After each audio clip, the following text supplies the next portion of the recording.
একটার হক আদায় করে না, দুইটা লইয়া মরে। তো মরাডারে মারো কেন, কয় লড়ে কেন? আফসুস, বড় আফসুস, বুঝাবার ভাষা নাই। বাকি আমি বান্দা সবই পারি, সাইরা দিছি সব চান্দুরে সাইজ করতে আমি পারি আল্লাহর রহমতে। কোন মায়ের সন্তান আমার সামনে দাঁড়াইতে পারবে না, সেই শক্তি নেই, আর লজ্জাও সামনে আসতে পারবে না। বলি না, সব সাইরা দিছি। মহব্বতের নজরে কিছু কথা বলি। এক বউয়ের হক আদায় করতে পারে না, দুইটা লইয়া পারাপারি, তাও নিজের চিন্তা বাদ দিয়ে পুরা অন্যের জন্য চিন্তায় অস্থির। আমাকে বরিশালে একটা কথা আছে, পুরান ব্যক্তি ঘরে জায়গা পায় না, নতুন ব্যক্তির আমদানি। ওটা অন্যভাবে বলে, আমি একটু ঘুরাই বললাম।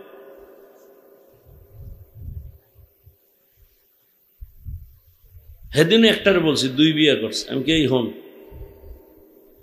তোরে এই পর্যন্ত হাফিজুর রহমান আমার দিব, আমি হাফিজকে হাফিজ বানাইতে গিয়া আমার বড় বউ, আমার স্ত্রী, প্রথম স্ত্রী যেই পরিমাণ কষ্ট, মেহনত, সংসারে তুফান, পানি, না খাওয়ার কষ্ট, রিজিকের কষ্ট, এই পরিমাণ কষ্ট করে আমি হাফিজকে সংসার সাজায় দিছে।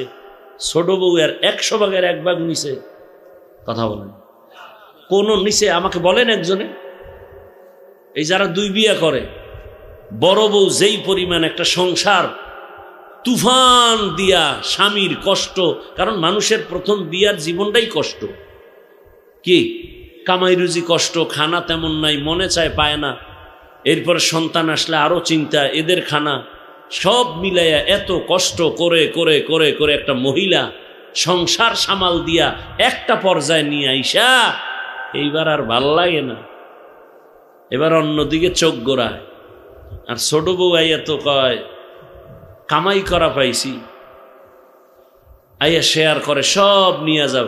ছোট বউ ইদানিং কালে যারা আসে, ওরা কিছু দিতে আসে না, স্বামীরে ফকির বানাইতে আসে, ওই পুরুষটাকে ফকির বানাইতে আসে। তো বড় বউর নিঃশ্বাস আছে না নাই? এক নিঃশ্বাসে আরশে আজিম কেঁপে যায়, এক নিঃশ্বাসে আরশে আজিম কেঁপে যায়। একজন স্বামী মোবাইল চালাবে, কোনো আয়েব না, দোষ না, কিন্তু মোবাইলের পাসওয়ার্ড, গোপন নাম্বার কেন তার স্ত্রী জানবে না? আবার অনেক আম্মা জানেরা মোবাইল চালায়, তিনিও পাসওয়ার্ড দিয়ে রাখেন, স্বামী জানে না। যার দিল ফেরে সে তো এটা করতে পারে না। ডাল মে কুছ ঝামেলা আছে তার অন্তরে, নাই নাই নাই নাই, কসম কসম কসম, ফট করিয়া অন্যায় করতে করতে করতে করতে সীমা লঙ্ঘন হওয়া মাত্র বিবি ঘুমাইছে, বড় রাইতে কে যেন টেলিফোন কইরা কয় তোমার স্বামীরে অমুক জায়গায় আটকাইয়া ফালাইছে। আবার দেখেন যেই মহিলারা উল্টাপাল্টা করে, স্বামীর কানে আওয়াজ, তোমার স্ত্রী ঝামেলায় পড়ে গেছে, ফেসবুকে দিয়ে খবর ভাসতেছে। আল্লাহ কিন্তু এটা প্রথম, আল্লাহ এটা প্রকাশ করার না, আল্লাহ তওবার সুযোগ দেয়, তওবা কর তওবা কর। যখন করে না, এবার অন্যায় করতেই আছে করতেই আছে করতেই আছে, এক পর্যায়ে গিয়ে আল্লাহ এবার দুনিয়াতেই বেইজ্জতি শুরু, জীবনের কলঙ্ক মারাত্মক। এজন্য যত বড় বংশীয় মেয়ে হোক, জাতের মাইয়া, ওগো জীবনে বিয়া একটাই, মইরা যাবো, কলঙ্কের বোঝা নিয়ে বাঁচবো না। এই জন্য অনেক মেয়েরা কি করে, রাজশাহীতে একটা মেয়ে আত্মহতি দিয়া মারা গেল, ফাঁস দিছে গলায়।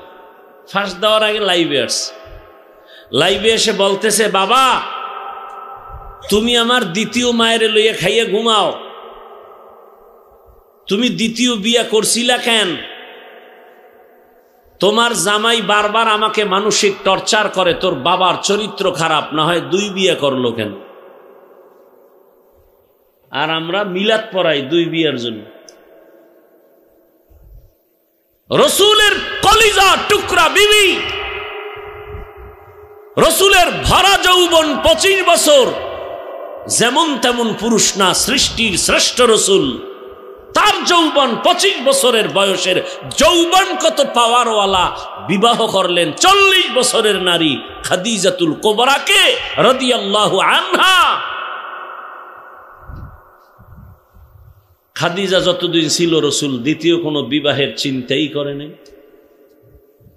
চিন্তাই করেননি। সে খাদিজাতুল কুবরা রাসূল থেকে বিদায় নিলেন, তখন রাসূলের বয়স 50 পেরিয়ে গেল। 50 পেরিয়ে গেলে 50, 60, 63, 13 বছর মাত্র। পুরা জীবনের অর্ধেক লয়ে গেল খাদিজা। তো 40 বছরের তো কোন নারী, বছর শুধু না, বয়সের শুধু না, 2 স্বামী আগে গেছে। খাদিজা রাদিয়াল্লাহু আনহার 2 স্বামী, তৃতীয় আমার রাসূল, একাধিক সন্তানের মা। এরপরে আমার রাসূলের ঘরে আইসা আবার 4 কন্যা। ছেলে হইছে খাদিজার ঘরে মেরে আবুল কাসেম, বাদে বাকিরা এই ঘর থেকে আসছে আর দুনিয়া থেকে চলে গেছেন। তো খাদিজাতুল কুবরা রাদিয়াল্লাহু আনহা, আমি পরশুদিনও দেখলাম হাদিসে রাসূল বলেন, আম্মাজান আয়েশা বলতেছেন, আমার রুমে বয়া নবী মাঝে মাঝে খাদিজার কথা, খাদিজার বোন ছিল একজন, নবীর কাছে আসতেন আর নবী পাগলের মতো হয়ে যেতেন, মাঝে মাঝে কান্নাও করতেন। আমি মাঝে আমার কাছে ঈর্ষা লাগতো, রাসূল এমন করেন কেন? নবী চোখের পানি ছাড়তেন। খাদিজা আমার দুঃখের সময়ের স্ত্রী, ও আয়েশা তুমি আমার সুখের সময়ের বিবি। আমার মা ছিল না, বাপ ছিল না, টাকা পয়সা ছিল না, খাদিজা ছিল ধনাঢ্য নারী, সব সম্পদ আমাকে হাদিয়া দিয়ে দিছে।